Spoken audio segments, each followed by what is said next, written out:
Hi guys! Good afternoon! Good morning Philippines!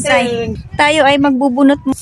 Yes po, tayo ay magbubunot ng mga tumubong mga parang damo-damo dyan sa mga gilid-gilid para malinis tignan. Kasi marami na namang mga tumubo na hindi karapat-dapat.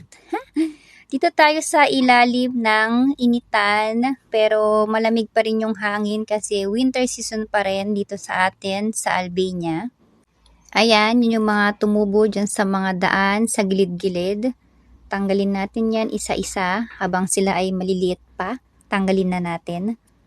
Madali pa siyang mabunot kasi nga medyo malit-lit pa siya. Kaya yan, konting taas lang, mabubunot na talaga sila.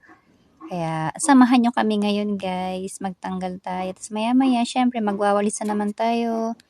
Yung mga nahulog na mga tuyong dahon, yun yung mga wawalisin natin. Kaya tapusin na natin to at tayo ay magwawalis pa. Bye-bye!